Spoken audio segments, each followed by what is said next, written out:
We, the leadership of the Zenith Labour Party, called you to brief you of some plots or attempts to derail the progressive democratic culture which we have imbibed over the years. We have improved on our electoral system, and we have been able to make some innovations and introductions into the electoral process. Some politicians, some of our colleagues who are politicians, have decided to go to court to stop the renomination of the INEC chairman, Professor Mahmoud Jibril. And they're using an organization that used to be a political party, but now deregistered, which of course, you know, should not have any locus to go to court. But the court is there for everybody to come. When you get there, you present your matter. And those of us who are the major stakeholders, if you don't have political parties, there will be no election. I must tell you that over 80% of political parties in Nigeria registered are happy with the proceedings in INEC as it relates to the conduct of elections. That is the one that concerns us.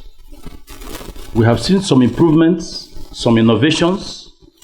It started with accreditation and voting at the same time, to introduction of portals whereby results, you can watch it at a place as you vote.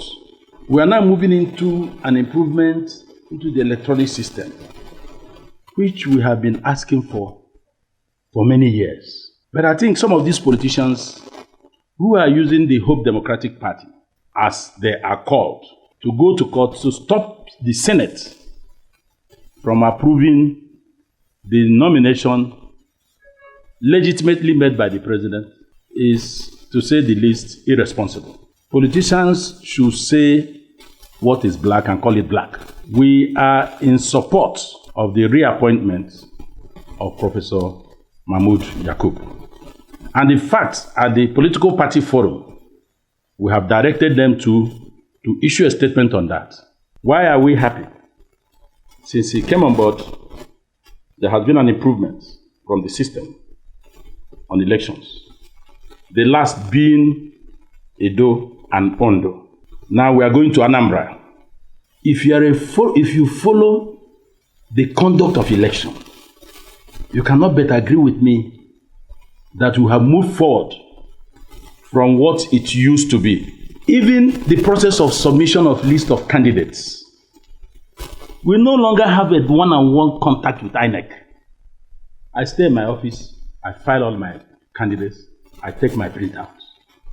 So those days, when you used to stay at International Conference Center to 3 a.m., 4 a.m., 5 a.m., those days are gone. For Edo and Ondo, we didn't visit INEC. We filed the nomination of our candidates from here. These are innovations made by INEC under Professor Mahmoud. I have talked about accreditation of voting. I'm talking about the system whereby you vote, political parties and observers will start a place and be seeing the result coming. And we have been assured in the last meeting with INEC that it will improve in Anambra.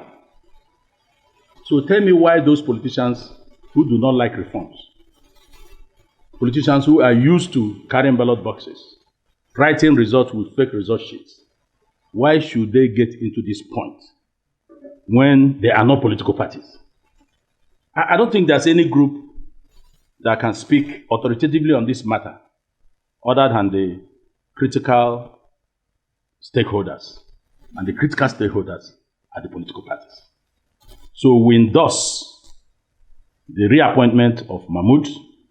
We are opposed to any attempt to thwart it, and Zenith Labour Party leadership has been directed to join in the suit with a view to quashing it. So by tomorrow morning, we'll be filing our papers in that suit before Ebo, because it is only when we have election result that is credible, transparent, that a smaller party like us can win seats. Zenith Labour Party was registered less than a few months before the last election, but we were able to pick seats. That was because the process was transparent and we were able to win where we worked harder. And of all the places we lost gallantly. So we are not here to encourage those who do not want the democratic process to deepen. We are here to tell you that we support that appointment. Why did they want it? They said he was given 3 billion naira, that he spent 3 billion naira to get renominated. I laugh. Most of you are aware that this office, if you had come into this office 3 weeks ago, you won't believe it's same. This door was pulled off. They just fixed this last weekend. The entrance doors, security doors were pulled off. Because it was rumored that I was given 250 million naira to give nomination to our candidate in Ondo, Agbola. But the idiots that came here didn't know that Agbola did not pay nomination before I filed his name in INEC. And I'm saying it before God. He didn't file nomination. He didn't pay nomination. I put his name in INEC to go and run. But they came and robbed this office, took away all the television. You can see all the television, those of you who come here. Secretary's office, you see that one, you see reception. They took all the laptop. They took all those things and went away. They scattered my office. Maybe they thought the 250 million naira kept it in office. That is also an allegation against me. So people will just sit down and manufacture things. That's 2 billion. 3 billion. I read that the Senate president reacted. It was not necessary. It was not necessary for him to react. So Senate will be resuming next tomorrow. Zenith Labour Party is calling on the Senate to approve the nomination of Professor Yakub without delay. If I have my way, after reading it in the Senate, they should approve it. Heaven will not fall. We should do the right thing at all times. And when we do the right thing at all times, heaven will never fall. But if heaven decides to fall, we have enough men to hold it. We are not for those who want to truncate what is good. Professor Yakub, I must tell you, since I became involved in political party management and administration, I can tell you unequivocally that is the best we have had. I can say it and take it to the bank. I can give you resume. I can give you the pitfalls of all of them up to this point, because at least I have worked with Gobadia, I worked with Professor Wu, I worked with Jaga, and now Mahmoud. So experience is the best teacher. And by the grace of God, I can tell you I'm the oldest national chairman of any political party in Nigeria today. And I'm not talking from the cattle field. I know what I'm talking about. Okay, first of all, there is no allegation. I can call it the statement of a drunken man. Media houses like Sahara Reporters belong to that group of social media that has made governors attempt to clamp on social media because of their falsehood, half-truths, and irresponsible reportage. I am opposed to clamping of social media. Don't get me wrong.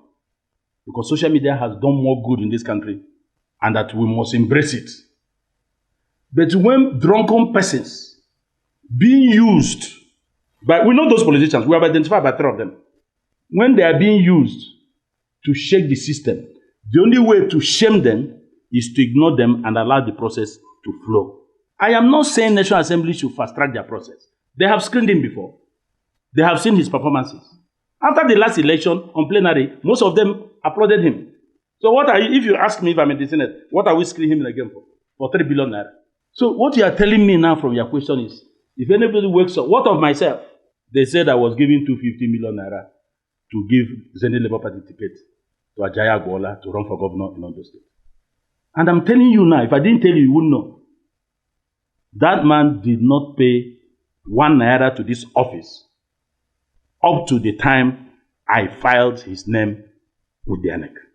And he still did not pay the nomination until today. And he has lost the election. You don't know.